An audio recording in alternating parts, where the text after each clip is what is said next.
The behavior of all-cause mortality as a function of time and by jurisdiction is inconsistent with what we've always attributed to the viral respiratory diseases that happen seasonally. It's completely inconsistent with that. It does not fit. The measures that were imposed on people at the population level is what killed people.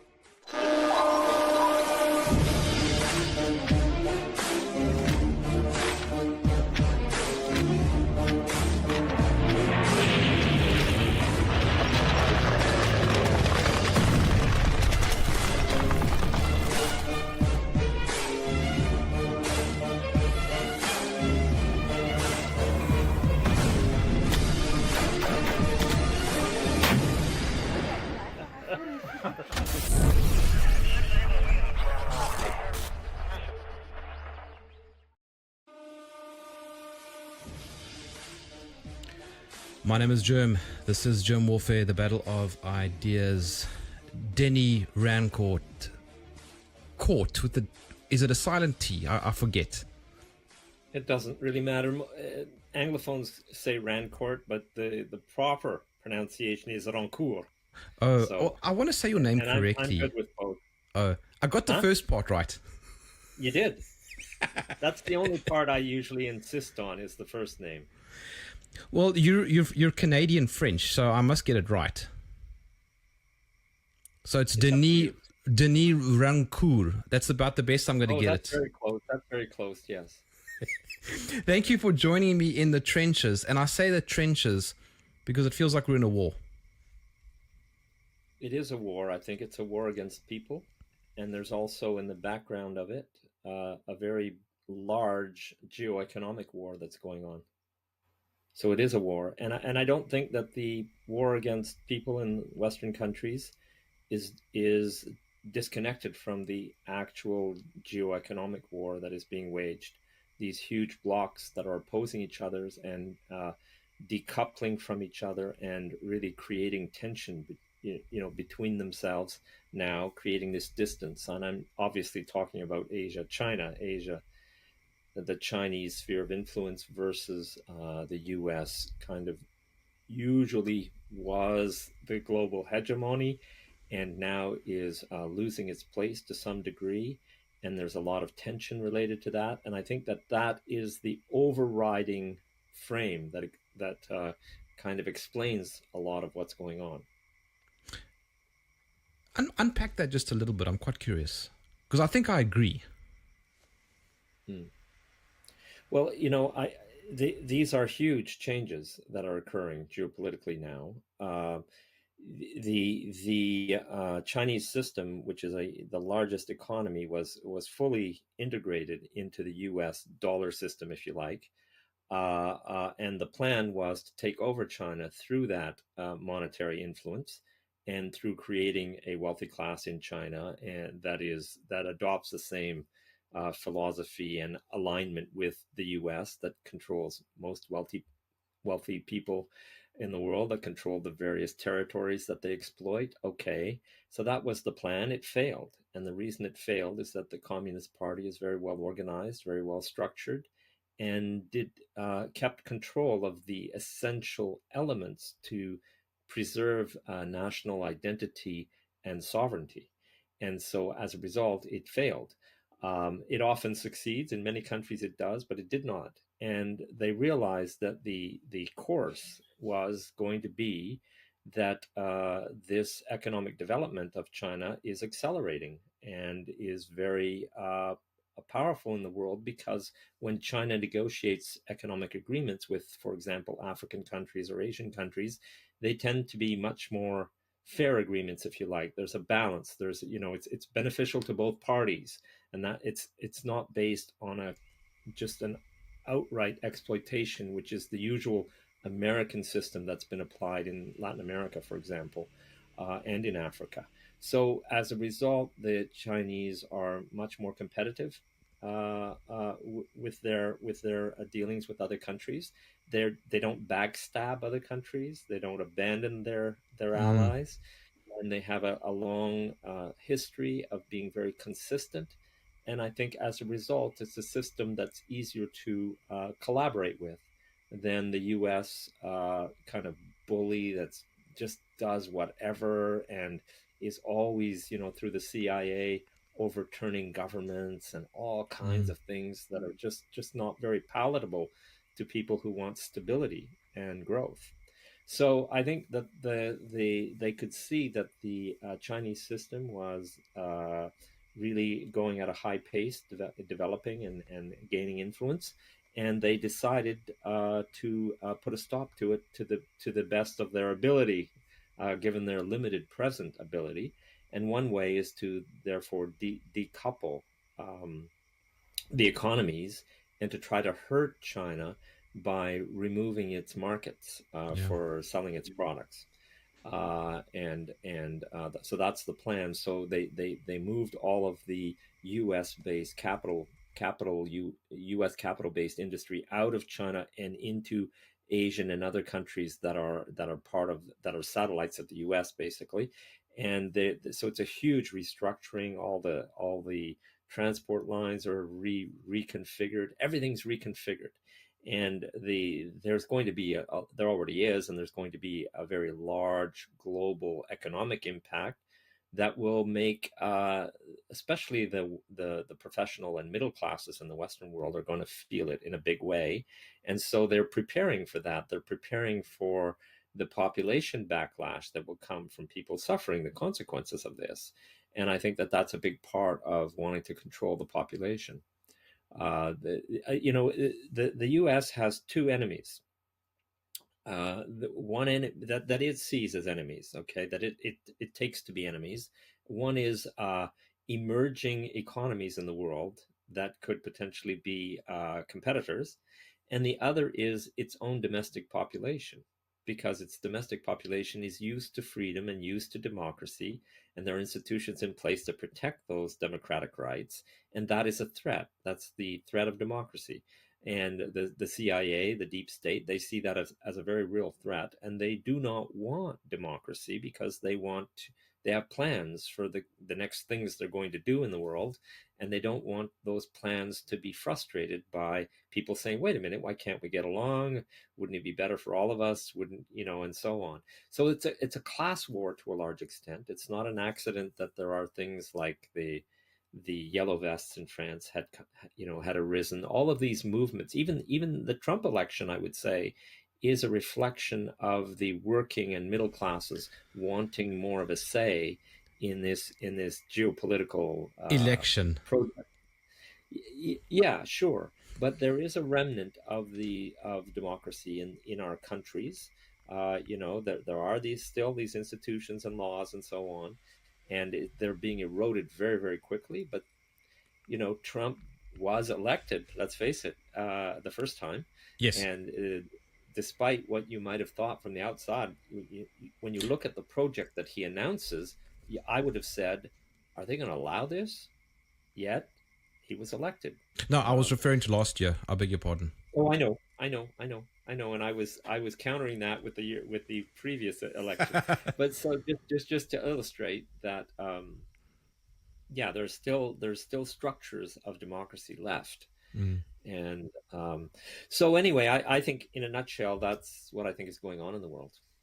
And Well, the medical system is the perfect way to control people. You and can know speaking their of every that, movement. yeah, and Yeah. speaking of that, a year ago, can you believe it? A year ago, when you and I spoke last, you were talking about how ineffective masks are. It seems, it seems like an utterly redundant conversation if you look at what's going on now. Well, how do you mean redundant? I mean, they're still pushing the masks. They're still putting out Um, I big beg your pardon, not review. redundant. I mean insignificant. Sorry. Yes, yes. Well, the masks were the first step towards training us to be obedient and to be submissive. And they were a first step. They were getting us ready for the vaccines. And the vaccine is the ultimate thing, actually injecting something that some pharma has concocted that, government inspectors are never in the labs. They don't see what's going on. There's no way to check it. The pharma is the one reporting the studies in quotations, that purport to say that these vaccines are effective, that they're safe, and so on. So there's no actual government control for something that's going to be injected into the bodies of everyone, which is obscene when you think about it, that they can just concoct these things. They do the studies, they report what they want to, even though they're legally bound to report. They don't. We know that now from whistleblowers and so on. So it's a pretty sad state of affairs. And that, if you're going to allow them to inject you under those circumstances, that's complete submission. You've given up. You're allowing them to inject something into your body, and that's what they want. They want you to commit to it. They want you to buy into it. They want you to be able to say that you did your part, that you were obedient, and so on. Just before we talk about your paper on which this conversation is based, you're in Canada, and I have a few friends in Canada, and they're having a very tough time not what's the word? They're having a tough time disobeying. I mean, their jobs are being put on the line. Oh yeah, oh yeah. The Canadian system is extremely aggressive regarding the vaccine, and they are basically putting you on unpaid leave. That's when they're not outright firing people. They're putting them on unpaid leave. It's horrendous. And there's a machine that does this. They've set up a legal protocol for doing this. All the big firms, all the government connected firms. I mean, the government gives out a lot of contracts, and it has required anyone who has a government contract, they have to have a vaccine policy, which means they have to have the government's vaccine policy. They're enforcing it. And so all the universities, all the just anything you can think of, and of course the private corporations themselves are going along with it, because they don't want to make enemies with the most powerful players in society, right? So yes, people are being put out of work, absolutely, who want the people who want to keep their bodily integrity, and who have these principles where they don't think it's right, therefore they will not partake. They're being let go, absolutely. I've close friends who have been let go. Is it a vaccine, though? It's an injection. Okay, what is what there in my mind? I have reviewed many of the published trials. The scientific articles that are peer reviewed and that purport to say that there is a benefit from these vaccines and that they're safe. I cannot say that there's a benefit. These studies are shabby. The statistics are such that you cannot definitively say that there's an advantage. I mean, I could go on about the fatal flaws in these studies.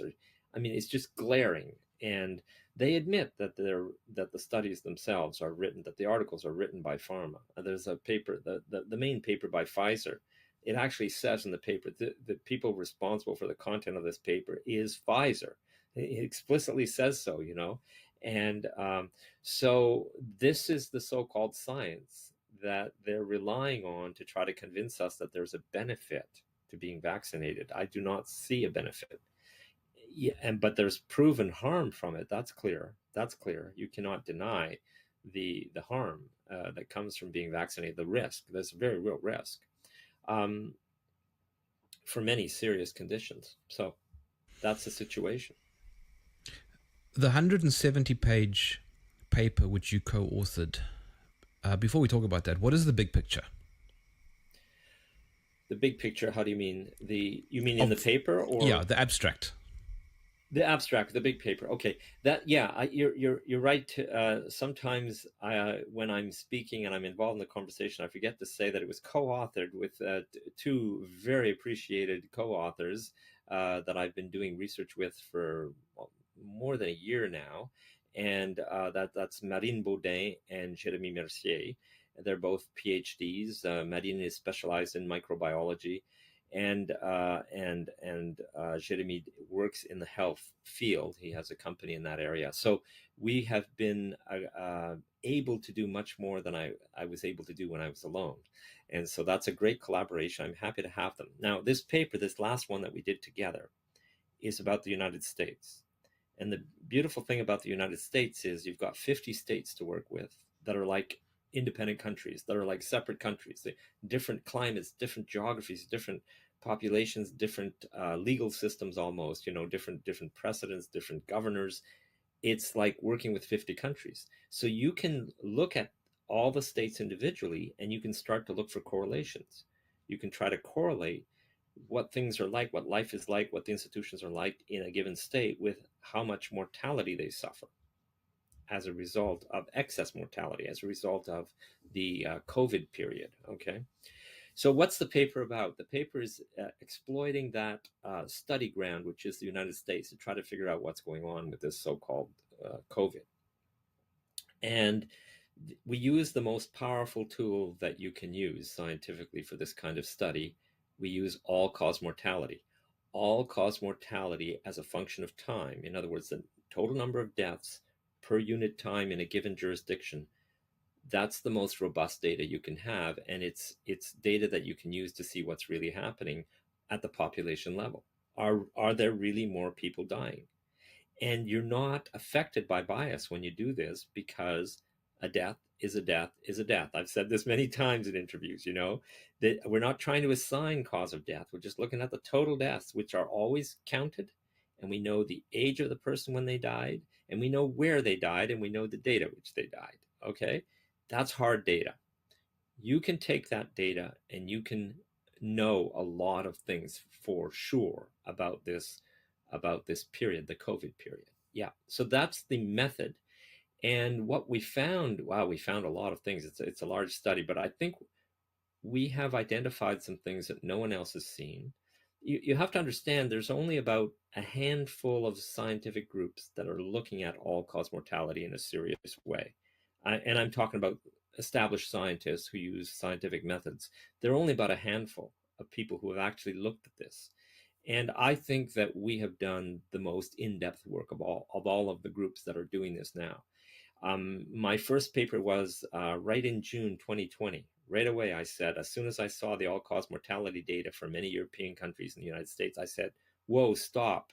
There's a huge peak in all-cause mortality that surges up as immediately after the World Health Organization announced the pandemic. Okay, it just surges right up immediately, and it's synchronous around the world. Wherever it occurs at the same time.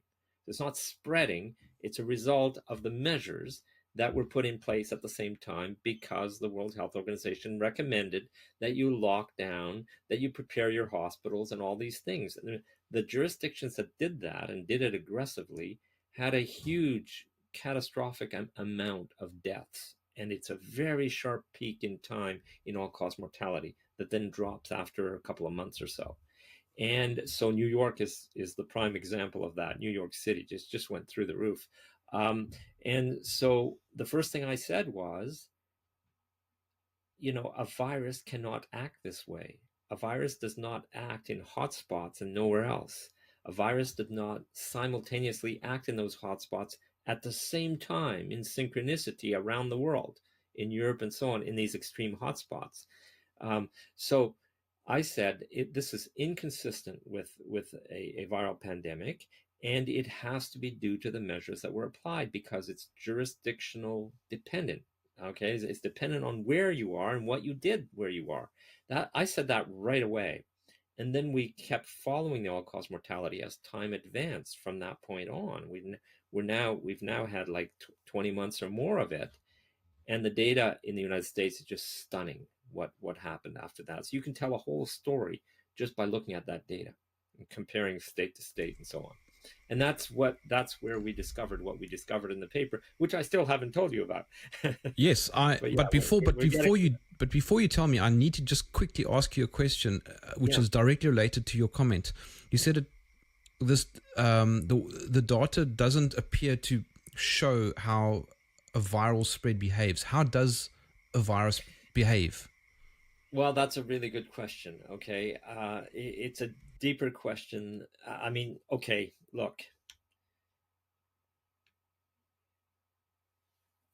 I guess there's two answers. One is how epidemiologists would say that it spreads, what you learn in school. And the other is what can you tell from actually looking at hard data, the all-cause mortality. The all-cause mortality in mid-latitude northern hemisphere countries always has a larger hump in the winter, and then it comes down to a summer trough. And that pattern has been regular ever since we've been measuring it.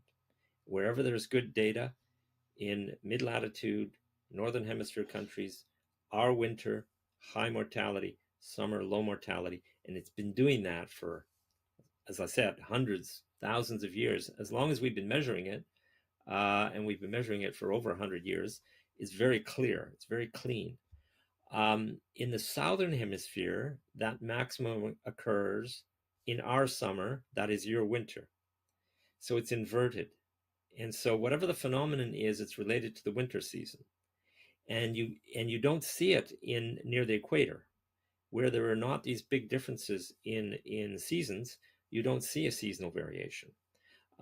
So that phenomenon is not, it's an understatement to say it's not completely understood.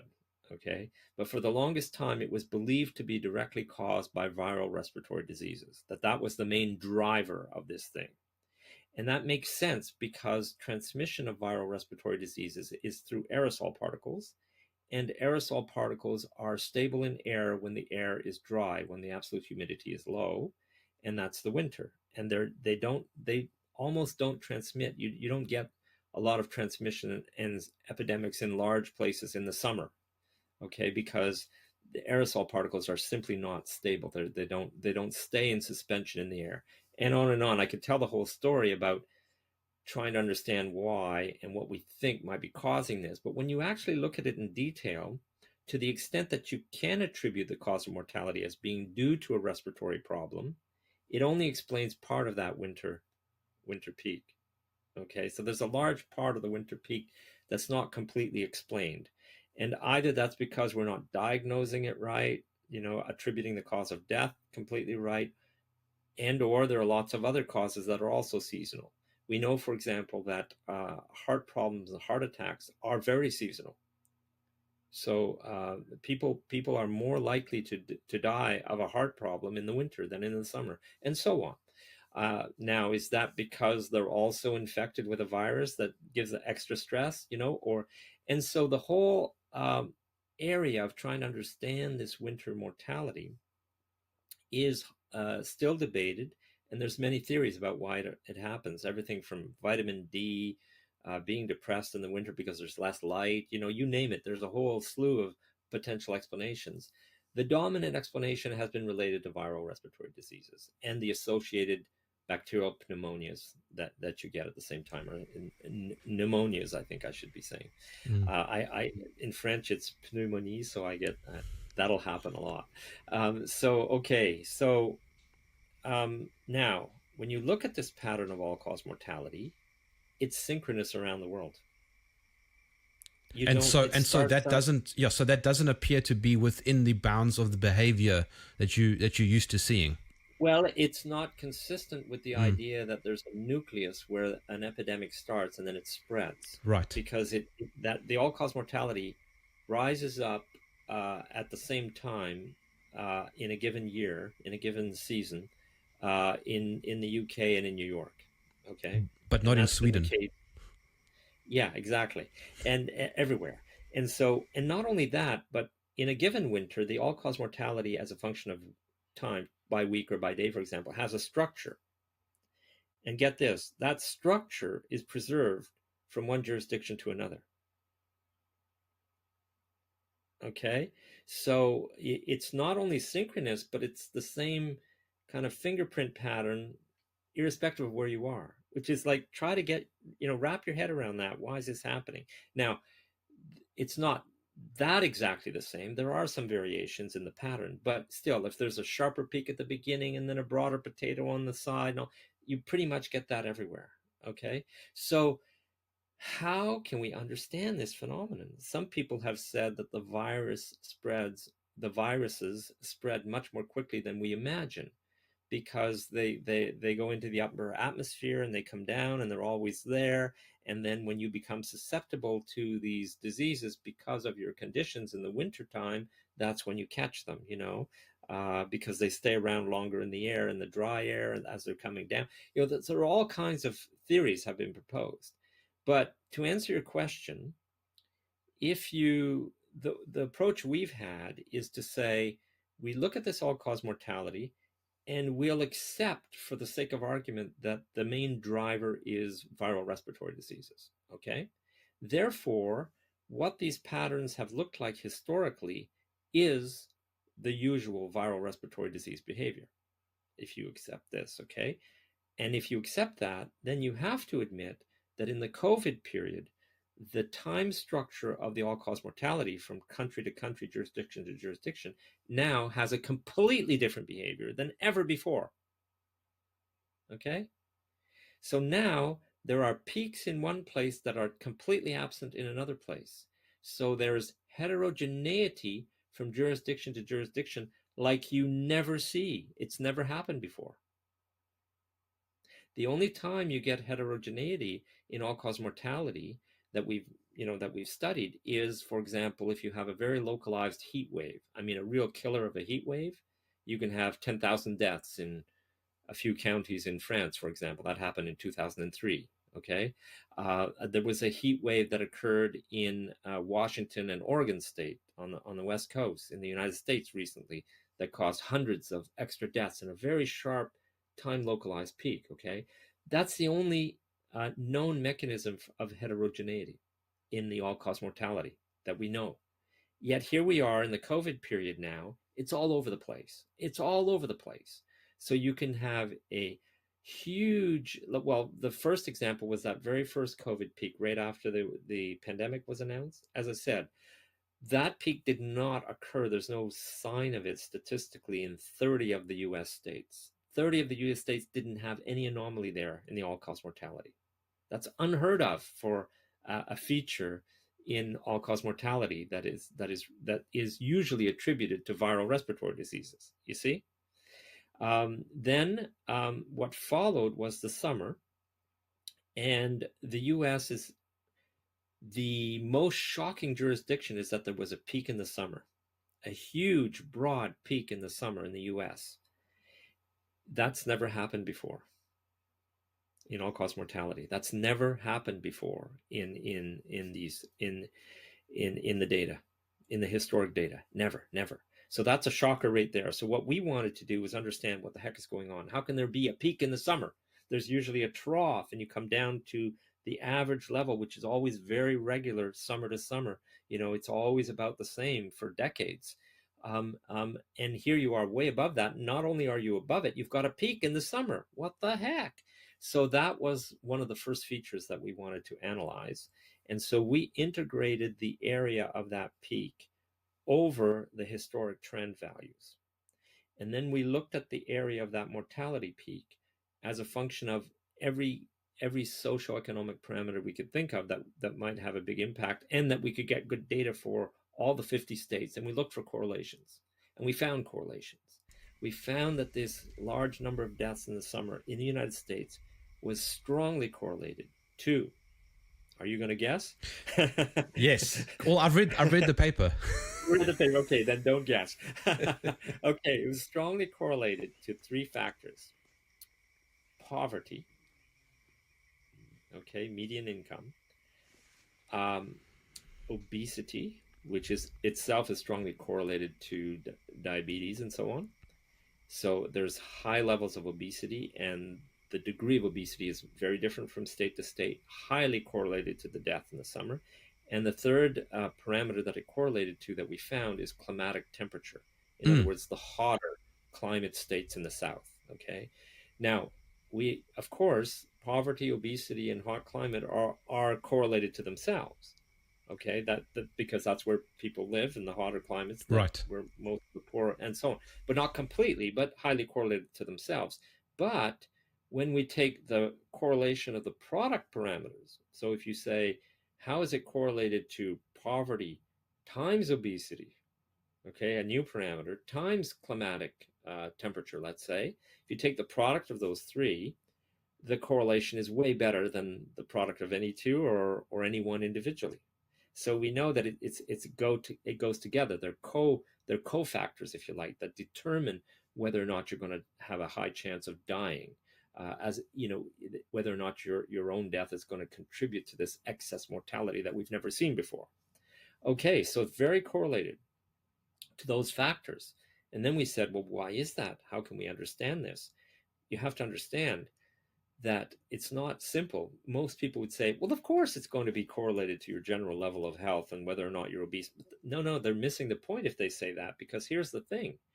When you look at the winter burden of deaths, that is the excess deaths in the winter compared to the summer values, those excess deaths from summer to summer, a given year, let's say, in a given winter, if you look at the 50 states, how intense that is from state to state does not correlate to poverty or obesity or hot climate whatsoever.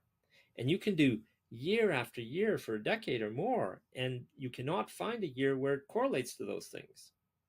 So the normal all-cause mortality deaths, the fact that people are more fragile in the summer and die more in the winter and die more in the winter, the integrated excess mortality of the winter does not correlate to poverty, obesity, and hot climate.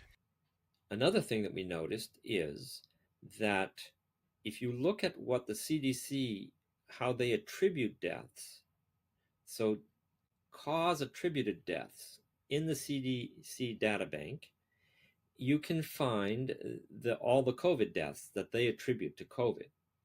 And you look at the time variation of the COVID deaths, and they also have a big peak. And in fact, the COVID deaths as a function of time follows the all-cause mortality shape as a function of time. Okay, and is almost equal. But the difference, if you take the difference of the two, you recover the seasonal variation the same as you would expect it. Okay, so that's another piece of the puzzle. All right, now, here's the thing. Those COVID deaths, more than half of them, or almost from about half, well, from the state to state, 40 to 70% of them, they also had bacterial pneumonia associated with the COVID, according to the CDC database. So in other words, bacterial pneumonia was a huge contributing factor to deaths in all of this. All right. And its shape, how many of those there are, follows the all-cause mortality also, just like COVID does. They're closely associated. Now, when you get a viral respiratory disease, it doesn't usually kill you. But if you get pneumonia and you're fragile and you're not treated with antibiotics, chances are you're going to die. Well, at the same time that this was happening, a huge epidemic of pneumonia in these states, they stopped prescribing antibiotics. There were scientific articles written saying it's unethical, medically unethical, to prescribe antibiotics when we know that we have COVID, a virus, and our studies indicate yes, and we report those articles in our study. We cite those articles, and if you look at the number of prescriptions of antibiotics in the United States, it drops in the COVID period. So here you have an epidemic of pneumonia that is 10 times more than you normally have, and you drop the prescriptions of antibiotics by half. And then you wonder, how did people die? Okay. That's unbelievable. Now, yes, that's one of the main conclusions of our paper. So here's the thing. Poor obese people always are susceptible to pneumonia. If you do a map of the United States and you look at how many antibiotic prescriptions there are, it's like a map of excess mortality that we found. It's like a map of poverty. It's like a map of obesity, okay? it's those same populations are the one you're prescribing antibiotics to normally every year. Huge maximums of prescriptions there. Okay, that tells you, and if you look at a map of life expectancy, it's an overlay of the map of antibiotic prescriptions and of poverty and of obesity. So life expectancy is reduced in those populations because of bacterial infections of the lungs. That's what the antibiotics are for. Okay, so pneumonia is the main life limiting in terms of life expectancy disease among these populations. They're very susceptible to getting pneumonia, and whether or not you're going to get pneumonia is going to be very dependent on, and this is known scientifically, and that's another big part of our paper, is we explain this in detail. I'm putting all the pieces together here for you. So did you know that medical science has completely established without a doubt that the biggest single cause or determining factor of individual health is psychological stress that you experience in your life? And that psychological stress is a consequence of the dominance hierarchy that social societies inhabit. Okay, Oh, that individuals in a social society inhabit. hold on. Are you So saying that you can make yourself sick by thinking? no, No, no, not. no. I'm not saying that. It's not about your control over the stress in your mind. It's about the actual stress that you experience as a result of your environment. Okay, Okay, following. so you have to fold in, you have to convolute in that you're experiencing that stress, and different people have different ways of coping with stress, and they'll experience it differently, but you can't just think it away. Okay, it's a consequence of the constant oppression as an underclass in the dominance hierarchy. Your nasty boss, the employers that work there that are in a higher social status and work status than you. All this oppression causes stress, and that is a chronic stress, and that is what reduces your life expectancy via how it weakens your immune system and makes you susceptible to various diseases. So Right. people who are stressed in this way are going to be sick more often. They're going to spend more of their time being sick, and they're going to be more sick when they are sick than other people who are not feeling as much It's an stress. infinite loop. Yeah, in a sense, but it's all tied together in this way, and it is the biggest known factor from animal studies, from Mm. studies of humans, psychological stress experienced by the individual. Okay, so it's not as simple as stress is bad, because stress that you resolve, temporary stress, is actually good for you. It's been shown to give a boost to your immune system, and it invigorates you, and you resolve it and you move on. Okay, so temporary stress is great for you, but chronic stress that's always there, that's this burden that's pushing you down always, that's a killer. That is the killer.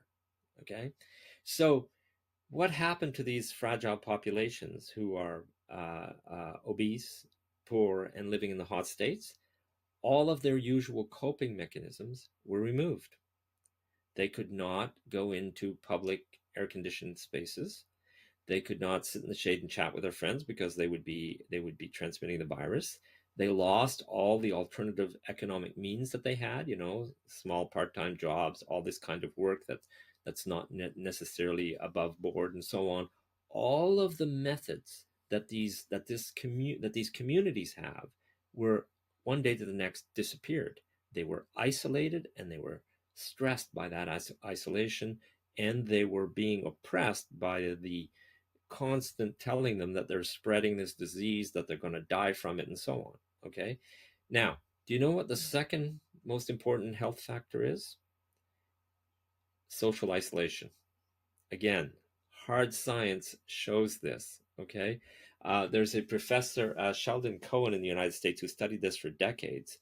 And he found that the two biggest factors, just with viral respiratory diseases, the two biggest factors, number one is psychological stress that you experience. Number two, the degree of social connectivity that you have, whether or not you're socially isolated.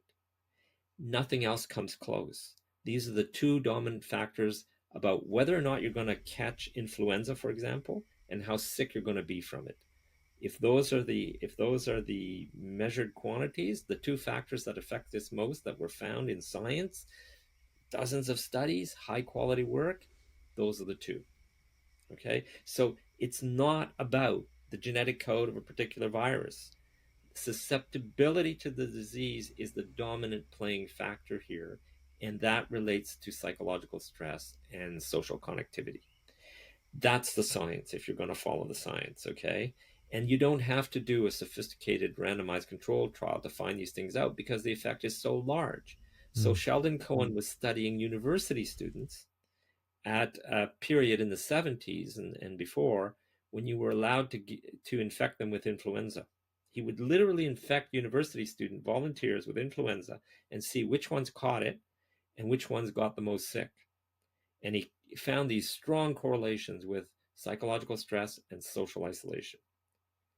And since his day, I'm not suggesting we should go back to the days where you're allowed to infect students with bugs and things, but since those studies were done,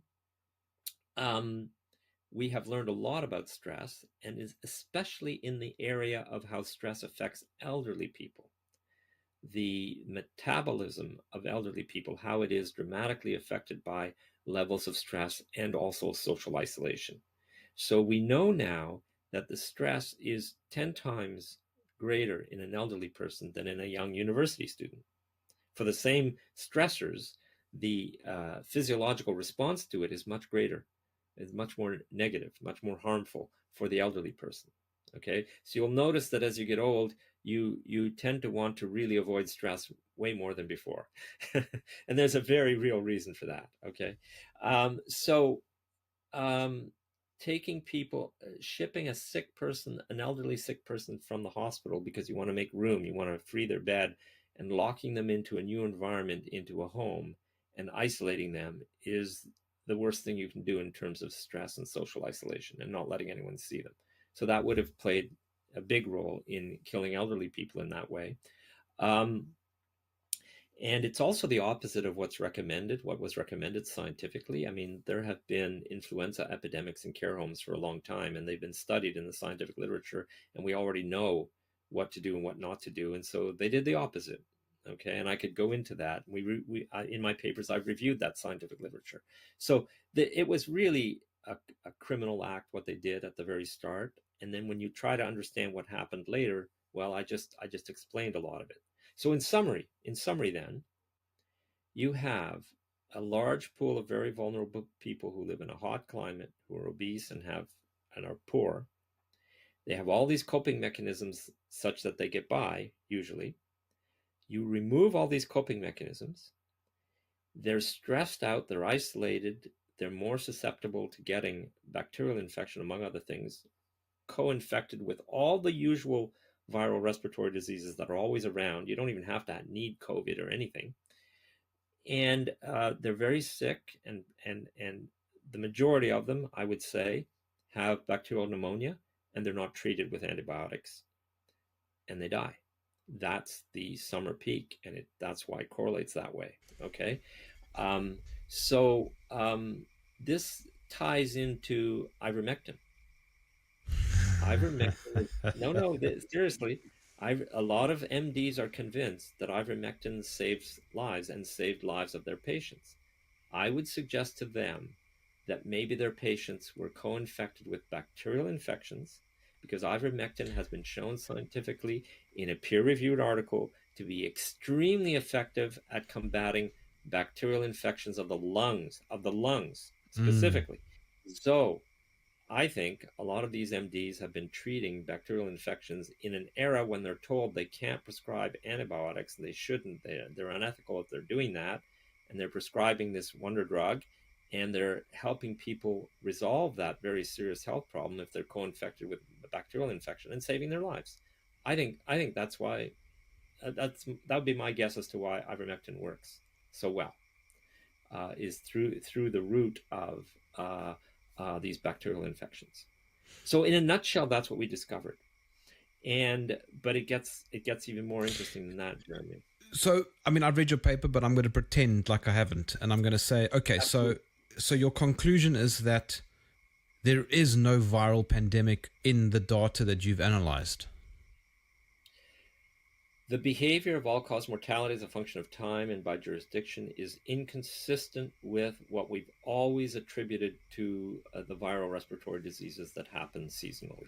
It's completely inconsistent with that. It does not fit. The measures that were imposed on people at the population level is what killed people.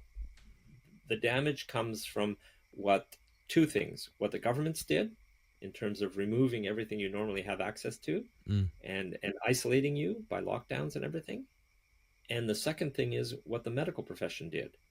They stopped prescribing antibiotics at a time when it was absolutely the medically required thing. And we've got data about antibiotics in France as well, where we see exactly the same thing. Uh, so medically, the medical profession did not respond correctly to this. They were told to put on their COVID glasses, and everybody obediently put them on, and that's all they could see. And they did not look at co-infections in order to treat them properly. They were not exchanging information like they normally would through the usual busy network that they represent to say, hey, a lot of my patients also have pneumonia. What do we do about this? No, they were not. I mean, this is huge numbers of pneumonias that there is no discussion about. It's not even in the media that there was a mega epidemic of pneumonia in the United States. It's not even, it's not on the radar. It's incredible. So I conclude that one of the important killer responses was the unprofessional behavior of the medical profession. And that includes hospital administrations and the hospitals and the supervisors of these hospitals and everything. Just to be fair, though, Yeah, you don't want to paint all medical professionals with the same brush and suggest that they were. absolutely. Every single person that has a medical degree has behaved in exactly the same way. I'm just kidding. I'm just kidding. No, no, no. Obviously, there are dedicated medical doctors who kill themselves trying to help people and Mm, alert people to the lies and the mm, machinations that were happening in the wards in the hospitals and what was happening with their patients. They just went out, beyond the call mm. of duty, and put their own careers at risk and put their reputations at risk, and they were harassed in the media and so on, of course. And thank God for those people, because that's how we know how bad it got. For Yeah. example, the MDs that were whistleblowing on the ventilators, the mechanical ventilators. The worst possible thing you could do, that was shown in a scientific article to have killed many, many patients. You had a much greater chance of dying if they put one of those inside you than if they left you alone.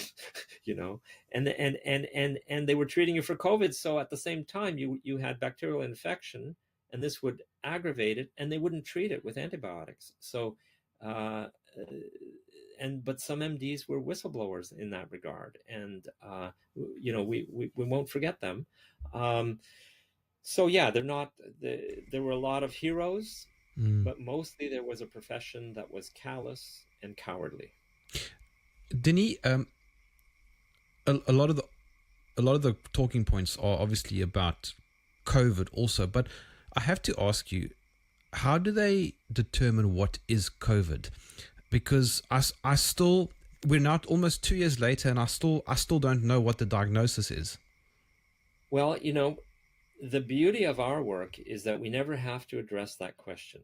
I can say, I'm not going to deal with the people who want to argue about what COVID is. I'm going to look at all-cause mortality, and I'm going to tell you what the historic trends are, what's different now, and what is the most likely explanation to explain these huge differences. These are not subtle points. I don't No. have to argue with you about how the genetic code was developed and whether Mm. those methods are reliable and whether we really isolated the virus and all that kind of stuff. I don't need to deal with it. I just have to look at the historic data. I've got robust data, and I can tell you this is not, their narrative does not apply here. It absolutely does not apply whatsoever. So I can be firm about that. So I can just avoid those questions. I mean, I have my opinions about it. I've read a lot of papers about it. I talked to a lot of scientists about it, But I would, from my expertise, I would prefer to avoid the whole thing, because you don't need it. You don't need it. Look, in my book, there's never one respiratory virus that's active in a given season. There's always dozens and dozens. Every time that they try to identify the viral species or varieties, if you like, in that are co-infecting a person, they always find 3, 4, 5, 6 acting simultaneously. There's a whole ecology of microbes and viruses that are infecting your respiratory tract all the time. And so what's much more important is what makes you susceptible to these major infections that are life-threatening? That's the important question. Not where did it come from? What mutation are we dealing with this time around? Or what mutations are we dealing with this time around? All those questions are kind of secondary to why do people get sick and die? And what we find, if you look at the higher level, the coarse grain analysis, is that you don't need to know the genetic code and you don't need to presume that there's one virus that's more virulent than others. So our conclusion is, when we look at the data, the hard data, is that there was not a especially virulent pathogen this winter, or any winter, or in the COVID period. There is no evidence for that. I can go to Canada and look at all-cause mortality for Canada, which is a large country, in direct contact with the United States. And in Canada, the all-cause mortality per year has not budged. If you look at cycle years 2020 and 2021, which is summer to summer integrated, it's exactly the same. It's on the historic trend as it has been for more than a decade. Exactly the same. There is no evidence of anything that you could call a pandemic in terms of death in Right. Canada. Now you have to ask yourself, all right, you can't deny that. That's what happened in Canada. We have the data. Now in the Mm. US, there was huge excess deaths. So does that mean that there was this incredibly virulent pathogen in the United States that didn't cross the border? A 5,000-kilometer border between the two Yeah, greatest economic trading that partners in the makes world? yeah, make perfect sense. Yeah. It just decided that no, it was not going to cross the border, right? It doesn't want the hassle. So no, that's impossible. So that's where I say the narrative breaks down. You see, you can't have this virulent new pathogen in the United States and absolutely no trace of it in terms of mortality in Canada. In Canada, it's interesting because you had that large peak of excess mortality right after they announced the pandemic. So that's an anomaly that you see in Quebec, especially. That province was really nasty in how it treated its elderly people. But after, the elderly people, their deaths are less than the historic trend immediately following. Sure. So in other words, they accelerated their deaths by the measures that they applied. And then in the following months, Oh, there were no fragile elderly people, not as many, to die, you see? And that's kind of a demonstration of what we've been trying to say the whole time. So we have data that shows that for Canada. does Uh, does yeah. your analysis export internationally?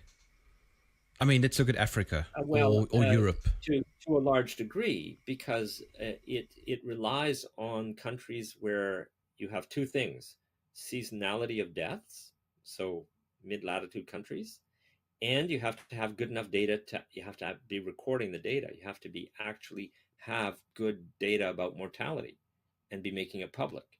As long as I've got that, I can apply the same analysis. And we've looked at a whole bunch of European countries, and the ones that come close to showing phenomena like the United States with really a lot of excess deaths tend to be Eastern European countries as opposed to Western European countries. Again, it's jurisdictional, and I think it relates to a more fragile, susceptible pools of population that are mistreated. Okay, in that are going to be subjected to these conditions more in former Eastern Bloc countries. That would be my guess at the moment. Right. Yeah, my data allows one to with great certainty answer that question, and the answer is we would not have noticed. There would not have been, if the World Health Organization had not made that announcement and suggested the measures, and there wasn't an immediate response in certain jurisdictions, we would have avoided those deaths. And then we would have avoided the excess mortality for the following 2 seasons if there was nothing special going on. So it's definitely the measures, medical and governmental, that killed people. I have no doubt about that. That's the biggest conclusion from analyzing this data that you can have. Yeah. Well, obviously, then the segue and the elephant in the room is, do these quote unquote vaccines add to all cause mortality in your data? Okay. Now, most of our data was collected before the vaccine campaign started in the United States, because it only started this summer, right? This last summer.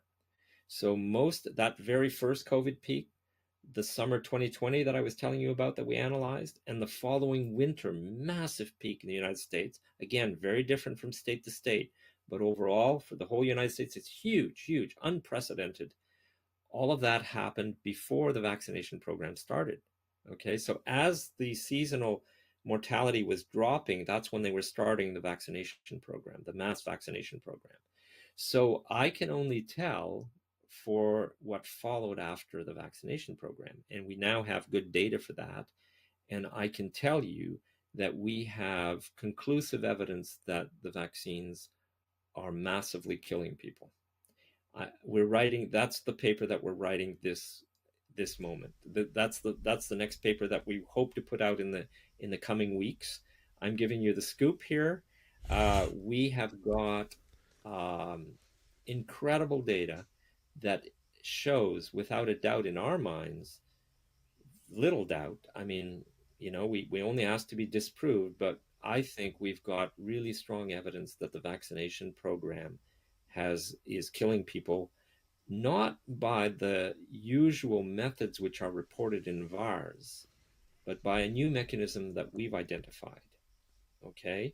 So what we find is that in addition to all the deaths that are reported in VARs, which are not a lot of deaths on the scale of the nation, and you cannot see that amount of deaths in the all-cause mortality. But what you can see, the only time you'd be able to see that number of deaths and all-cause mortality is if it was bunched in time and you saw a peak, But generally, it's very hard to see. So the deaths that were occurring during the vaccination program, you can't distinguish them from the deaths that were due to the measures that were being applied. Okay, you just can't. But after the vaccination program was mostly accomplished, there was another peak in the late summer of 2021 that started up, and it is huge compared to the summer 2020 peak, which is already massive and unprecedented. And that peak has characteristics that suggest to me that it probably is the vaccine campaign that did this. And the characteristics are as follows. For the first time in recorded epidemiology, in data as we see it, and for the first time also in the COVID period, it's now young people that are dying in that peak in the summer of 2021. So I can do all-cause mortality by age group, and I can show that young adults were not dying before, and now they're a big contributor to this all-cause mortality. Now, there is no way that a virus decided to start killing young people. There is no way that one of these mutations would make a virus from something that we know from the beginning is only killing elderly people to something that now can go after young people. And so what we believe, and so what we see in this peak, I'm going to summarize the paper that we're now writing. What we see in this peak is that it's the deaths are from the same pools of people. So we're talking about the poor, obese people who live in hot climate states are the ones being killed, and they're being killed again by pneumonia. Pneumonia is right there.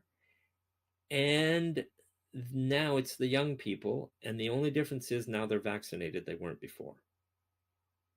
Okay? So what we the way we understand that, is vaccine damage. So we believe that the vaccine has damaged the blood vessels in the lungs and made it more difficult to defend against pneumonia. Okay, so your usual protections that would heal you are not as efficient because of the vaccine damage in the blood vessels in the lungs and other organs, and so you are damaged. You're already highly susceptible. You're in that population group that's going to get pneumonia because of the stress of everything that's happening, and you're vaccine damaged. So now, because of that, vaccine damage is occurring in young people. That gives them the extra harm that would push them to death. And so now we're seeing the young populations dying as a result. It's Now obviously not a that's vaccine our then. tentative, huh? Then it's not a Sorry? vaccine. Oh well, that's another question. It's an injection. Okay, Mm. they're injecting something that the mechanistically the spike protein is being produced. Spike protein attaches itself to cell walls. It circulates in the blood. There's scientific articles that show that now. And it attaches itself to cells on the surfaces of these blood vessels, and then they are attacked by your T cells, by your immune system, and killed because they're recognized as something that's potentially producing more of this virus. That's how the T cell sees it. So you have huge damage of blood vessels. That's why young young athletes are getting heart attacks. Yes, Okay, they're falling on the field. why? Well, the people who are most training that muscle, the heart, and who most depend and who most push the limit of their cardiovascular fitness are the ones who are going to be most damaged by this kind of mechanism through the vaccine, because all the blood is delivered there. That's where there's more blood vessels than there would be in other people. And you're also making a supreme physical effort on the field with this heart whose blood vessels, the vascular system of the heart, has been damaged by the vaccine, and you have heart problems on the field. That's, in my view, that's my opinion about why these athletes are suffering these conditions. The people who are most fit and who are most using their fitness professionally, pushing the limits, are the ones that are going to be most susceptible to suffering from heart damage, I would say. You're So, used to pushing yourself at a certain level, but you don't know it, but now your heart is damaged. In the vascular system of your heart has been damaged by the vaccine, but you push yourself like you're used to pushing yourself, and you collapse. and That's how I understand these athletes collapsing. and by extension, having the booster shots just amplifies everything. Yes, there's scientific article that suggests that every time you get either the second dose or boosters, the risk from harm is more than just the same risk again. Okay, it's amplified because you're training your immune system more and more to recognize that spike protein, and so more and more it's gearing up to attack cells that it recognizes as producing the spike protein. So therefore, each time you produce spike protein that goes and attaches itself to these cell walls, bang, the T cells get in there, and they're better at it, and they're more trained to do it the more boosters you've had. So that is what Doctors for COVID Ethics, a group of scientists that I'm a member of, that's what they are arguing and saying publicly. They have a fantastic website that everyone should look at for the most recent reports and warnings about what's going to happen and what is happening. And most of their warnings have occurred before it happens. So they actually predicted a lot of this based on the science and the mechanisms that they study. So that's what I think is happening. And that's why I think for the first time in all-cause mortality, we have these young populations that are being attacked preferentially to the degree that you can see it in all-cause mortality. So it's huge numbers of deaths. And immediately following a massive vaccination campaign in the United States. So don't let these these spin doctors tell you that all of a sudden the COVID virus is able to kill young people where it wasn't before. Don't let them tell you that. That's garbage. Denny, in front of you, there's a crystal ball. What do you see? It's just going to get worse. They can't. They have the project. You know, one of the best talks that I saw was the talk by Robert Kennedy Jr. He gave a talk in Milan, and the transcript is on their website. And it is a brilliant talk that explains that the CIA is involved every step of the way, and that the deep state is managing this operation, and that's what it's really about. And it's about the geoeconomic war that I was telling you about, and the response to the growth of China and the development of China and Russia is this war.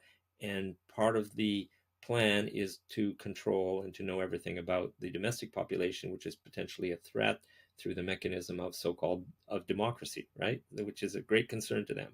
So they want to know where everyone is and what we're doing. They want complete surveillance. Therefore, you have these mobility passports where you have to tell them everywhere you're at all the time and why you're there. You know, whether you're going to the restaurant, buying something online, or whatever. It's coming to that point. So they want to know where you spend every dime, where you are at each moment, and so on. Supposedly for contact tracing, but the contact tracing has been disproved as a ridiculous scientific concept if you want to control an actual viral respiratory disease. So anyway, that's what they want. They've decided to put it in place. They're going to shove it down our throats as long as people believe it. And in countries where the majority of people believe that they're in danger of this new viral pathogen, they're going to do it. You know, people are going to accept it. Yeah, so I think they want that complete surveillance of the population. They want to crush anyone who's an independent thinker and who's willing to try to resist them. They're going to take away your livelihood. They're going to prevent you from buying food. We're one of the provinces in Canada is barring people from going to the supermarket if they're not vaccinated. That's where we're at. And people actually think that it's about their health. Yep, a lot of people do. Yeah, a majority, I would say, are terrified.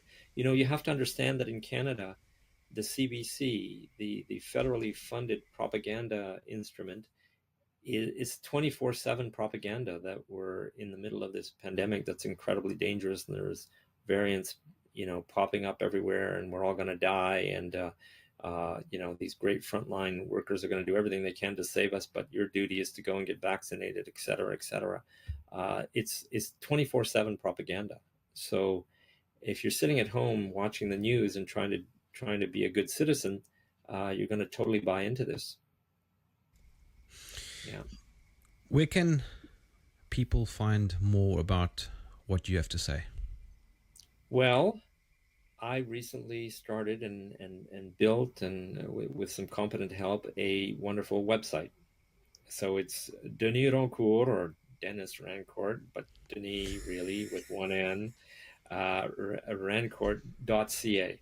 So Denis Rancourt, one word.ca is my website. It has a whole section on COVID with all my scientific articles and reports about COVID. There's about 20 of them there. It's got all my interviews, video interviews. There's a section on video and so on, right? You can learn about what I've done scientifically. There's a CV there, and all my areas of research are there. I'm pretending. Sorry, go on. Including my climate denialism and my critique of the medical profession and all that stuff. It's all there. I'm pretending like I haven't been to your website, but I've actually spent a lot of time on it, and it is very slick. Oh, cool! I'm glad you like it. The moment somebody accuses you of being a climate denier, then I'm interested, because that means you're probably correct. Well, yeah. So you agree with me that there's something there. 100%. The moment you called a denier for anything is the moment I'm interested in listening. Oh, absolutely. I'm with you. I once had a long conversation with someone in a restaurant before COVID who was someone who believed very firmly that the Earth is flat. And I wanted to spend time with him. I wanted to discuss it with him. I wanted to know all the reasons why he believed that and what his logic was and everything, you know. It was fascinating. It was fascinating. It is fascinating. And let me just tell you, a few months ago, I had a gent who was the head behavioral psychologist at Cambridge Analytica, the organization that was supposedly involved in getting Trump into the White House. An amazing conversation. And he said to me that the last 2 years have pulled the rug from underneath his feet, in the sense that now he questions everything. And he says he found himself, yes. he says he found himself on the internet questioning, how does he know the Earth is actually round? That's right. It'll take you almost to that edge. No pun intended. No pun intended. But, you know, let me tell you about the climate, okay? Not many people know this about me because, you know, people have learned about me mostly because of COVID. I was the first to write a very popular critical review of masks. I was the first to point out that the first peak in all-cause mortality was jurisdictional and could not possibly be a virus, and so on. So I've been known for that, but I'm also known for a lot of things in science, and I've given a lot of plenary lectures at various areas of science. But on the climate side, this is interesting.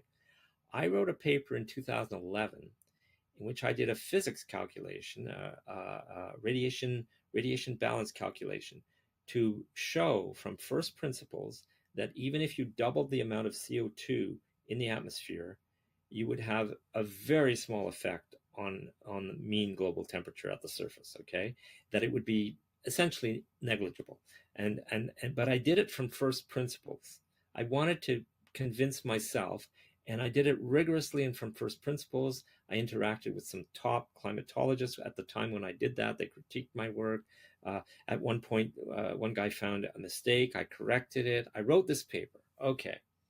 Well, just recently, a Harvard professor who teaches astronomy contacted me, said he wanted to chat because he loves my work on COVID and so on. Then he tells me that paper from 2011, I'm using it in my courses because I teach planetary science. We study planets, and that's the paper I'm using now to teach the physics of what happens at the surface of the planet to my students. And they go through your paper and they look at it in detail. Now, that paper has never been published in a journal. It's not peer-reviewed in the traditional sense, although it's been critiqued by leaders in the field. And I wouldn't even try to get it published in a journal because it's written in a way that I'd have to rewrite it completely. I'd have to, you know, take away everything that would give them a hiccup and that they would dislike and word it differently. And I don't want to do that. So there it is. There it is. So that's something I did, and I've written a lot about the climate thing. Yeah. Well, then in that case, you're going to have to come and chat to me about that in the new year, because I'm very interested in that. And Patrick Moore, who he was also on my show. I love that guy. Yeah, and he was on my show, and he argues the same thing about CO2. We need more of it as his primary argument. Yeah, for sure. So, Denis Rancourt, it's been a pleasure having you in the trenches here with me. It's been great being here with you. Yeah, it's a war. As you the title of your podcast is wonderful. Exactly right. Thank you so much. Don't go anywhere. Okay. My name is Jerm. This is Germ Warfare, the Battle of Ideas. If you enjoyed this podcast, please visit supportgerm.com.